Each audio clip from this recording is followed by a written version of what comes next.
Hi, welcome back. Today we're doing, just a minute, let me adjust my phone.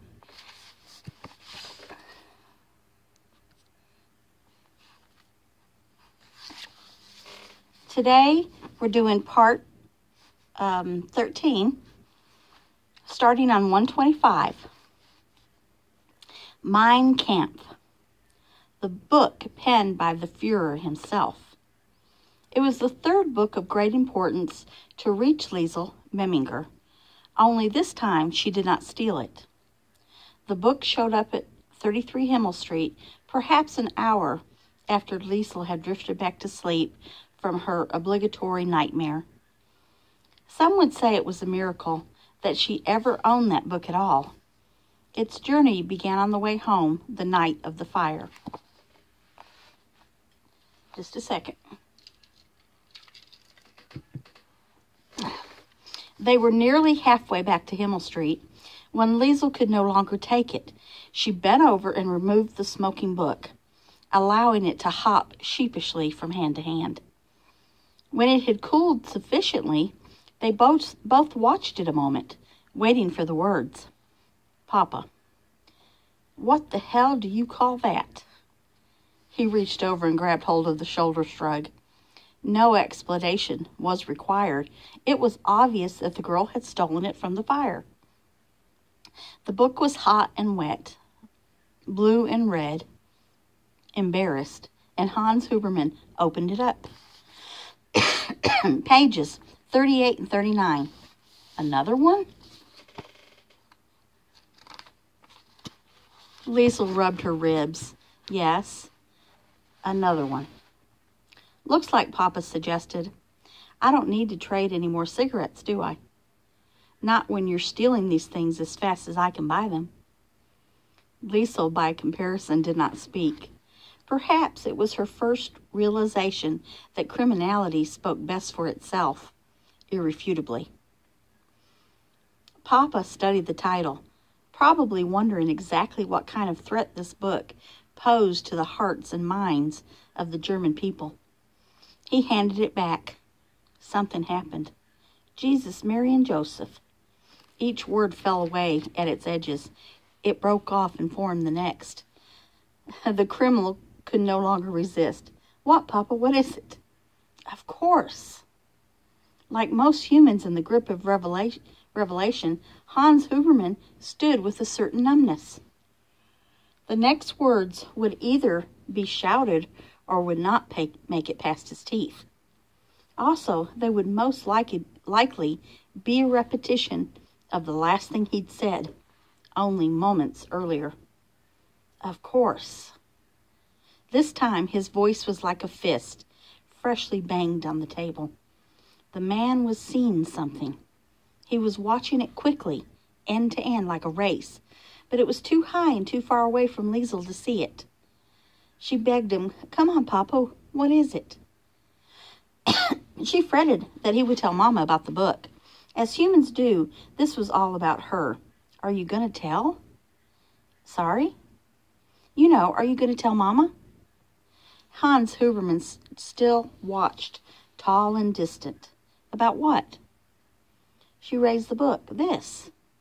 She brandished it in the air, as if waving a gun. Papa was bewildered. Why would I? She hated questions like that. They forced her to admit an ugly truth, to reveal her own filthy, thieving nature. Because I stole again. Papa bent himself to a crouching position. Then he rose and placed his hand on his head.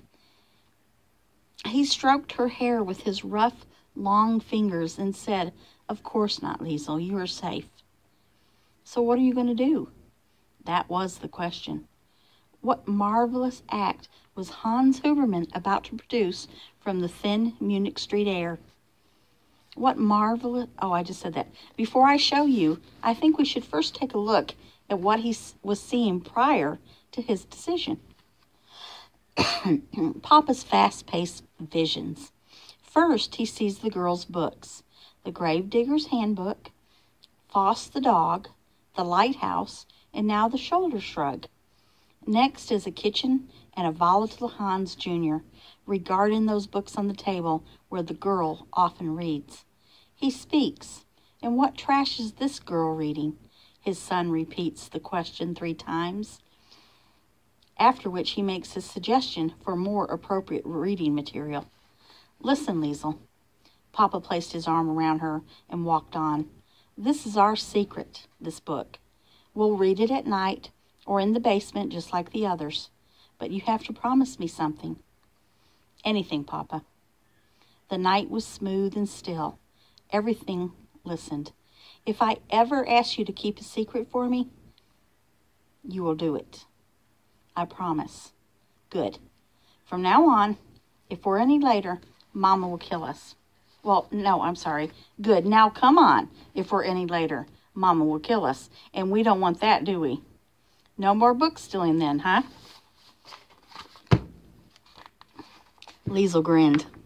What she didn't know until later was that within the next few days, her foster father managed to trade some cigarettes for another book, although this one was not for her. He knocked on the door of the Nazi Party office in Mulking and took the opportunity to ask about his membership application.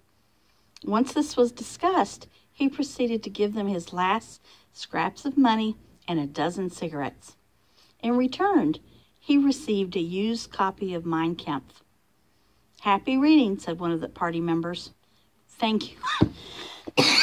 Thank you, Hans nodded. From the street, he could still hear the men inside. One of the voices was particularly clear. He will never be approved, it said, even if he buys 100 copies of Mein Kampf. The statement was unanimously agreed upon. Hans held the book in his right hand, thinking about postage money, a cigarette-less existence, and the foster daughter who had given him this brilliant idea. Thank you, he repeated, to which a passerby inquired as to what he'd said. With typical affability, Hans replied, Nothing, my good man, nothing at all. Heil Hitler. And he walked down Munich Street, holding the pages of the Führer. There must have been a good share of mixed feelings at that moment, for Hans Huberman's idea had not only sprung from Liesel, but from his son. Did he already fear he'd never see him again? On the other hand, he was also enjoying the ecstasy of an idea, not daring just yet to envision its complications, dangers, and vicious absurdities. For now, the idea was enough. It was indestructible. Transforming it into reality, well, that was something else altogether. For now, though, let's let him enjoy it. We'll give him 7 months. Then we come for him. And oh, how we come. Okay, that ended on 128. And we'll start next time with the Mayor's Library on page 129. Thank you for listening.